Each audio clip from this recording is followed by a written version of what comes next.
Assalamualaikum Bapak dan Ibu semua, para pensiunan PNS di seluruh Indonesia. Apa kabarnya? Semoga Bapak dan Ibu semua selalu dalam keadaan sehat, bahagia, panjang umur, dan melimpah berkah.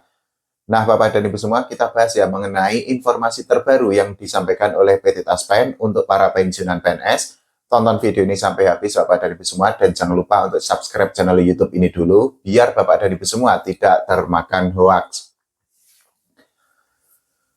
Jadi Bapak dan Ibu semua, kemarin hari Kamis PT Taspen itu membagikan informasi terbaru untuk para pensiunan PNS mengenai cara untuk mengisi SPTB.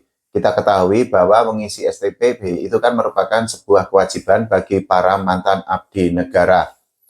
Bagi para pensiunan PNS sendiri, SPTB itu adalah surat pengesahan tanda bukti diri yang wajib dilaporkan 1 kali dalam setahun oleh penerima pensiun dengan tujuan untuk memastikan data tetap valid dan hak pensiun itu tersalurkan. Tapi ya kita sama-sama menyadari Bapak dan Ibu semua, ada banyak pensiunan PNS yang memang mengalami masalah atau merasakan kesulitan tersendiri ketika melaporkan SPTB. Nah, makanya PT Taspen itu memberikan panduan yang sangat terperinci, yang sangat detail, agar Bapak dan Ibu semua itu tidak melakukan kesalahan. Kita bahas pelan-pelan ya Bapak dan Ibu semua. Jadi, dari informasi atau pengumuman yang sudah disampaikan oleh PT Taspen, ini disebutkan bahwa melaporkan SPTB melalui menu SPTB di Andal Taspen saat ini lebih praktis, lebih aman, dan juga bisa dilakukan dari mana saja. Sementara itu, kriteria peserta wajib lapor SPTB 2026 adalah pensiunan janda atau duda dengan kode jiwa 1000. Kriteria kedua adalah duda usia kurang dari 69 tahun. Sementara itu, kriteria ketiga adalah janda dengan usia kurang dari 63 tahun.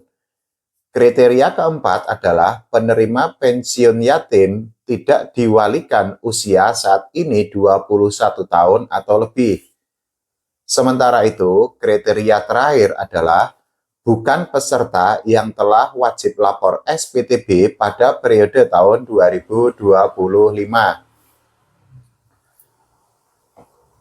Itu tadi ya Bapak dan Ibu semua, 5 kriteria yang wajib untuk melaporkan SPTB pada tahun 2026 ini. Nah, selanjutnya ini juga ada informasi lanjutan dari PT Taspen. Kita baca pelan-pelan ya Bapak dan Ibu semua.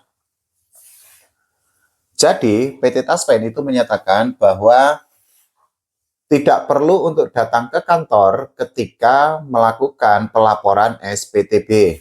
Jadi, dari pernyataan yang disampaikan oleh PT Taspen, pelaporan surat pengesahan tanda bukti diri atau SPTB bisa dilakukan secara digital melalui menu SPTB pada aplikasi Andal by Taspen. Nah, ini adalah beberapa cara yang harus dilakukan oleh Bapak dan Ibu semua atau penerima manfaat dari PT Taspen ketika hendak melakukan SPTB secara elektronik. Jadi, langkah yang pertama tentu saja Bapak dan Ibu semua itu harus mendownload aplikasi Andal by Taspen. Setelah itu, membuka aplikasi tersebut, kemudian Bapak dan Ibu semua bisa untuk login ke akun masing-masing. Langkah ketiga yang harus dilakukan oleh Bapak dan Ibu semua, para penerima manfaat itu adalah memilih menu SPTB. Setelah itu, langkah keempat itu adalah mengikuti petunjuk dan melengkapi data yang diminta. Langkah terakhir ini adalah mengirim pelaporan hingga statusnya itu berhasil. Nah, Bapak dan Ibu semua, ini ada catatan dari PT Taspen bahwa pelaporan SPTB juga bisa dilakukan melalui website Taspen One Hour Online Service atau TOS. Itu tadi adalah langkah-langkah yang harus dilakukan oleh Bapak dan Ibu semua ketika melakukan pelaporan SPTB secara elektronik ya. Dari keterangan yang disampaikan oleh PT Taspen, Bapak dan Ibu semua dihimbau untuk memastikan agar ketika melaporkan itu sudah sampai tahap berhasil. Karena kalau ternyata tidak sampai tahap berhasil, ya tentu saja data yang dikirim oleh Bapak dan Ibu semua itu tidak akan terekam. Nah, ini juga pengumuman lanjutan yang disampaikan oleh PT Taspen kepada para pensiunan PNS berkaitan dengan pelaporan SPTB. Kita baca pelan-pelan ya Bapak dan Ibu semua, biar tidak ada kesimpang siuran atau biar para pensiunan PNS itu tidak mengalami kebingungan. Jadi, dari informasi yang disampaikan oleh PT Taspen itu menghimbau kepada para pensiunan PNS dan juga para penerima manfaat untuk tetap waspada. Selain itu, PT Taspen itu meminta kepada para pensiunan PNS untuk memastikan pelaporan SPTB dilakukan hanya melalui aplikasi resmi Andal PT Taspen yang bisa di-download atau diunduh melalui Google Play Store atau App Store. Ini juga ada himbauan lain dari PT Taspen. Jadi PT Taspen itu meminta kepada para pensiunan PNS dan juga penerima manfaat untuk tidak pernah memberikan data pribadi, kemudian OTP, kemudian PIN maupun informasi rekening kepada pihak yang mengatasnamakan PT Taspen. Nah, hal itu tentu saja bertujuan agar para pensiunan PNS itu tidak menjadi korban penipuan, karena saat ini ada sangat banyak modus penipuan yang mengatasnamakan PT Taspen dan menyasar atau mengarah kepada para pensiunan PNS di seluruh Indonesia.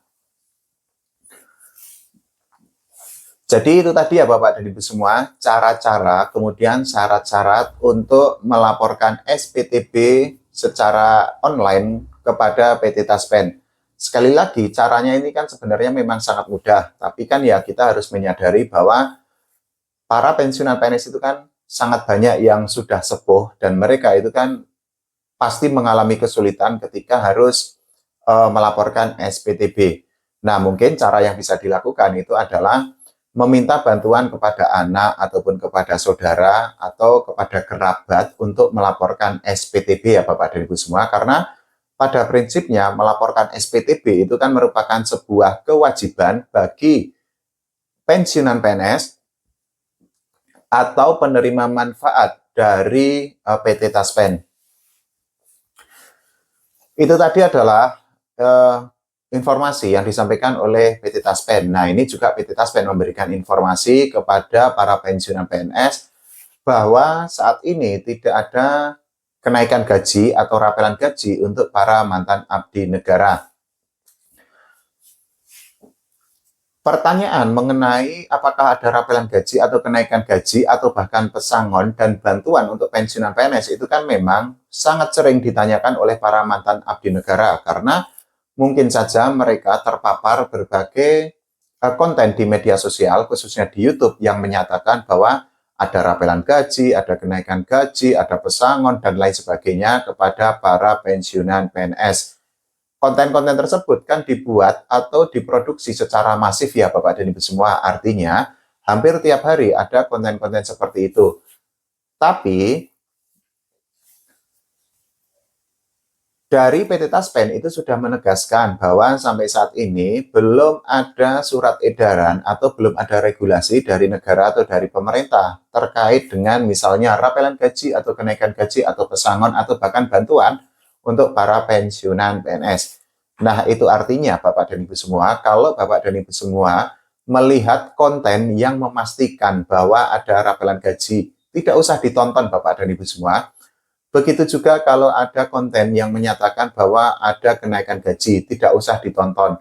Selain itu, kalau ada konten yang menyatakan bahwa pensiunan PNS akan mendapatkan pesangon atau mendapatkan bantuan dari negara atau dari pemerintah, juga tidak usah ditonton, karena sekali lagi ditegaskan, sampai saat ini tidak ada rapelan gaji, tidak ada kenaikan gaji, tidak ada pesangon, dan juga tidak ada bantuan untuk para pensiunan PNS. Jadi begitu ya Bapak dan Ibu semua, itu tadi adalah dua informasi yang sangat penting dari PT Taspen kepada para pensiunan PNS. Nah, kalau Bapak dan Ibu semua memiliki pertanyaan, monggo saja ditulis di kolom komentar, nanti akan saya carikan sumber validnya. dan juga referensi yang kredibel, yang terpercaya dan bisa dipertanggungjawabkan agar Bapak dan Ibu semua tidak termakan hoak dari berbagai konten di media sosial. Oke, terima kasih Bapak dan Ibu semua. Kita sama-sama berdoa agar nasib dan kesejahteraan para pensiunan PNS itu semakin baik lagi dan mendapatkan perhatian yang lebih besar dari negara atau dari pemerintah. Wassalamualaikum warahmatullahi wabarakatuh.